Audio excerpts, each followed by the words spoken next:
Shalom, shalom, friends.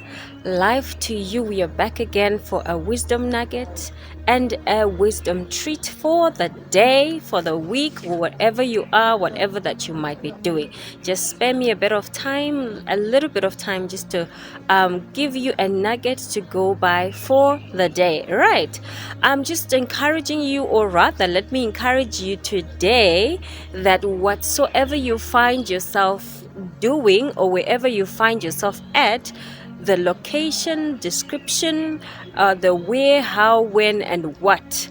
Make sure whatever you do it unto the Lord. You do it with all thy might. Colossians 3:23, it says, whatsoever you do it heartily as to the Lord and not unto men. Do it to your Father, your Maker, because God sees the heart, not just the action. It goes beyond the heart. Proverbs 22:29, it says, seest thou a man diligent in his business?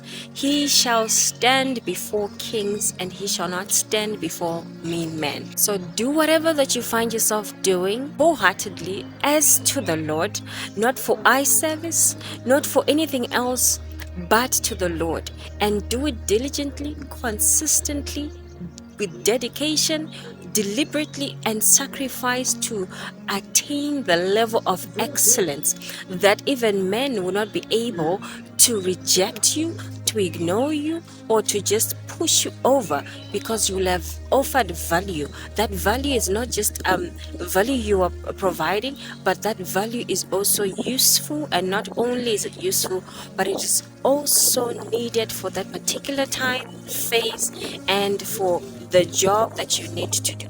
So make sure whatsoever you do it heartily as to the Lord, not to men, because God is then a rewarder of them that diligently seek him. And you and I, we know that we've got the spirit of excellence, just as Daniel was, and he had the spirit of excellence within him, that he was preferred before princes and presidents. You and I, by reason of doing whatsoever that we do heartily to the Lord, diligently, will then stand before kings, not just before men.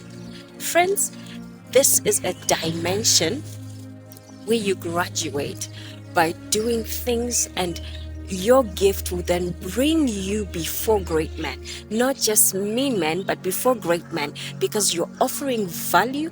And as you're not just shining, but it's the brightness of that shining of your light, the intensity of your light, that will now bring you before kings, because your rising will bring you before Gentiles, but the brightness of your rising will then bring you before kings. So do whatever you do diligently, with your heart involved, with your mind, so that you see the manifestation of the Spirit at work in you in experience, the spirit of excellence finding expression in and through you. You've got the Godhead that dwells bodily in you, and you can do all things through Christ, which strengthens you. So friends, do whatever that you do heartily as to the Lord, not unto men. The Creator, your Father, is the one you are doing it to, so that your service would be an excellent service. It will be an excellent act, a deed of diligence, a deed of deliberateness, a deed of discipline, a deed of sacrificing to do the work, so that whatever you touch, it turns to gold, it prospers, it multiplies. And wherever you find yourself doing it diligently, then you'll possess. And wherever your feet will step upon, oh my goodness, it becomes yours, because you are carrying an ambience, an atmosphere that is not ordinary. There's a peculiar aura that you then carry, a DNA of your Father. Friends, I hope this has helped somebody wherever you may find yourself, be it at your workplace, be it at school, your businesses, whatsoever, where you're working with people. Make sure you do it as to the Lord, that whatever you do, there's a stamp of excellence, a stamp of the Spirit, because you are a spirit in motion and you're a scripture in motion. I love you, and enjoy the rest of your day. Bye bye.